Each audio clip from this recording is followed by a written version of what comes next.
asalaamaaleykum honorable tey ñu ñëw fekk si la sa kër di leen nuyu bu baax a baax yow yaay kan si li nga nekk si politique Pastef mais également sa parcours. salaamaaleykum waa Ngalam TV donc ñu ngi leen di ziar bu baax a baax di leen remercier ci set si bi maa ngi tudd Babacar Ndiaye donc dëkk dans le département de Pikine précisément dans la commune de Mbao waaye encore précisément fii ci Zac Mbao donc juddoo Icotaf nekk le fils d'un ancien gendarme ñu gën ko xam ci Amadou Ndiaye et nekk aussi le fils de Lucie Sané ñu gën ko ràññee dans le combat du collectif des familles des ex-détenus mu nekkoon ku ci ràññeeku. Bon ma defee sama enfance entre LG Mbao vu que sama papa homme de tenue la woon donc entre LG Mbao et Thiaroye-sur-Mer vu que aussi sama yaay mu ngi dëkkoon à Thiaroye-sur-Mer. Donc pratiquement j'ai fait mon enfance entre LG Mbao et Thiaroye-sur-Mer. Après le bac sama papa jënd kër à Kër Mbaye Fall ñu déménagé loolu mu ñu indi commune de Mbao et depuis lors on est dans la commune de Mbao donc def université Cheikh Anta Diop faculté de droit. Après notre licence donc on s'est reconverti en spécialiste de gestion de la ressource humaine et on a fait pas mal de boîtes. On est passé par Wet Worker dans la mine de zircon bi nekk Diogo comme assistant RH. bi ñu fa jógee donc on a fait Enan Chine voilà donc comme assistant RH toujours suñu carrière on a fait Lockset et maintenant nous sommes directeurs ressources humaines dans une boîte qui s'appelle Africa Chips Sénégal ñu gën ko xam ci avec la marque Crax donc foofu lay liggéeyee professionnellement donc je suis DRH. Politiquement mën naa wax ni maay ndaw bi njëkk ci Pastef les Patriotes en tant que militant je suis le premier militant jeune de Pastef les Patriotes. Loolu nag waxuma ko le président Ousmane Sonko moom moo ko wax le jour de mon mariage il a avoué devant tout le monde que effectivement Babacar est le premier militant jeune qu'on a coopté dans ce parti et c'était en 2014 juste après l'installation du parti. À l'époque le président Ousmane Sonko avait voulu vraiment avoir un mouvement au niveau de l'université et vu que j'étais à l'université et que j'étais syndicaliste il a fait ma connaissance, il m'a découvert, il m'a approché.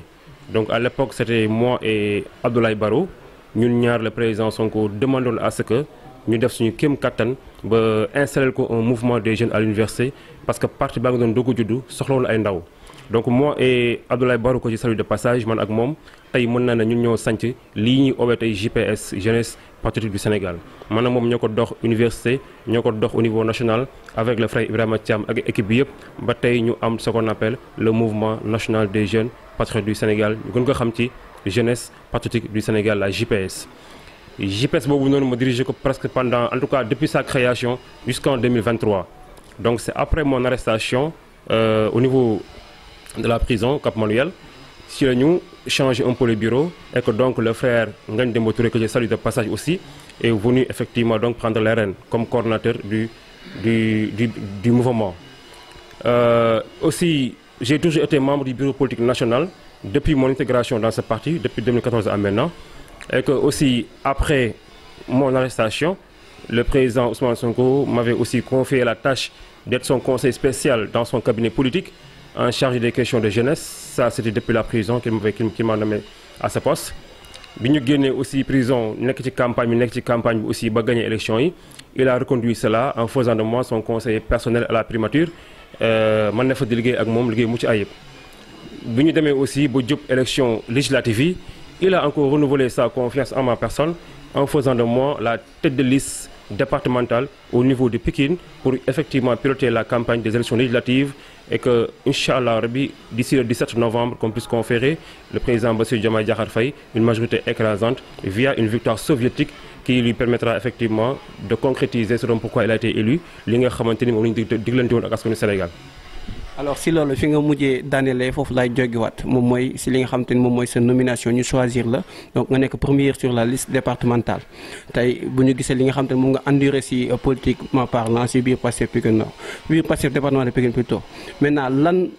mën a xaar si Babacar Ndiaye en tant que honorable député mu toogal askanam fi li nga xamante ni moom mooy sa pencum ndaw réew mi. Question bi am na solo parce que déjà bi may relater un peu modeste parcours bi ma am j'ai oublié de souligner que j'ai toujours aussi été le coordonnateur des jeunes de Pastef du département de Pikine depuis sa création donc yàlla dogal na ma nekk fa man ak les frères Sa Thioro et Djili et autres depuis sa création. Et ñun Pikine lañu am wax naa ko léegi nii Icotaf laa juddoo tey jii boo demee Icotaf cité 1 kër Doudou Seydi sama maam la samay bàjjen ñoo fa nekk samay tante samay nijaay ñoo fa nekk man Pikine laa juddoo Pikine laa màggee département Pikine laa xam donc je n'ai que Pikine dans le sang. Effectivement une fois à l'Assemblée nationale il y a 3 combats yoo xamante ne ñun dañoo bës suñu xol fas yéene ko porté te yàlla rek tax te Pikine rek tax bis njëkk muy le combat de la jeunesse pikinoise. La jeunesse pikinoise c'est une jeunesse très dégourdie mais dévalorisée. C'est une jeunesse très engagée mais à qui on ne reconnaît pas de la considération. Une jeunesse travailleuse mais à qui on n'offre pas assez d'opportunités. Effectivement donc la jeunesse pikinoise je serai véritablement seen bouclier, je serai véritablement leur voix à l'Assemblée nationale. Mais aussi la population de Pikine de façon générale. Et en ce moment on mettra le curseur sur surtout l'insécurité qui sévit à Pikine. Je pense que bu ñu nee insécurité wax Pikine kenn du wax démonstration quoi on sait. Mais aussi manque assainissement bi ñuy gis Pikine et surtout manque d'emploi voire pauvreté extrême bi nga xamante ni am na biir Pikine ñii bu ñu ndëkkee du ñu añ ñii bu ñu añee duñu reer taaba la dëbb la. Donc cette situation chaotique catastrophique bi nga xamante ni am na ci biir banlieue Pikine effectivement nous nous engageons à ce que ñu porter boobu noonu combat. Et même aussi les combats environnementaux liés à l'environnement. Supposons mbaaw bi ñu nekk érosion côtière bi gis nañ par les gens yi muy teg mbaaw bi ñu nekk ñëpp xam nañ ni Pikine n'a que 2 poumons verts mbaaw ak technopole mais gis nañu bu mbaaw bi ni ñu koy agressé déjà bi ñu jaaralee terre bi jaaralee péage bi gis nañu li ñu perdre ci poumon vert boobu noonu ci poumon vert ci forêt classée boobu noonu. Mais aussi yenn infrastructure yenn implantation yi gis nañu ni muy agressé forêt classée de mbaaw bi te kii di Dakar wax benn poumon vert la am wala ñaar la am wax sàmm ko wax aar ko ne serait-ce que pour la survie et en tout cas pour la bonne survie de sa population. Donc c'est des trucs yoo xamante ni Inch'Allah Rabbi, c'est un lot de problèmes, c'est un lot de mots qui gagnent le département que nous comptons porter en tant que serviteurs de Pikine, que nous comptons porter à l'Assemblée nationale, en tout cas pour que Pikine gis ci seen bopp. Mais même au-delà de Pikine, le président Bassirou Diomaye Diakhar Faye et son premier ministre Ousmane Sonko et le gouvernement dafa am lu ñu proposé askanu Sénégal muy le vision 2050 muy loo xamante ni c'est faisable lu mën a nekk la mais et que pour que mu réussir il nous faut l'Assemblée nationale. Cette vision 2050 lan lay prôner, c'est quoi l'objectif? Un Sénégal souverain maanaam Sénégal bu moom boppam, un Sénégal prospère maanaam Sénégal bu naat, un Sénégal juste maanaam Sénégal bu ñëpp tolloo devant la loi, un Sénégal boo xamante ne day nekk un Sénégal ancré dans les valeurs et les racines, n'est-ce pas? Sénégal boo xamante ne Sénégal lu jom la, Sénégal lu ful la, Sénégal lu fayda, Sénégal lu liggéey, Sénégal lu Alboury Ndiaye, Sénégal lu Sëñ Touba, Sénégal lu Mame Baye Niasse, Sénégal lu Léopold Sédar Senghor, Sénégal lu Cheikh Anta Diop et cetera. Boobu Sénégal le président Bassirou Diomaye Diakhar Faye dik Sénégalais yi te boobu Sénégal nag mënuñu ko am tant que jëmmaluñu Assemblée nationale liggéey bu mucc ayib. Effectivement, une fois à l'Assemblée nationale aussi, nous comptons travailler en collaboration avec le président de la République pour l'intérêt du Sénégal, pour matérialiser ce Sénégal, cette vision 2050 bi nga xamante ni bi nañ ko askanu Sénégal. waaw mu doon lu am solo si li nga xam te ne wax nga ko si sa fas yéene li nga fas yéene taxawee biir pencum ndaw réew mi. Alors suñu dernière question moom mooy lan ngay tëjee ak say militants lan nga leen di ñaax si campagne parce que lu kenn mu ñaax ko daak te balaa ngaa laax jaay da ngay laax lekk lan ngeen fas yéene muyee la ma yow nga tëjee ko.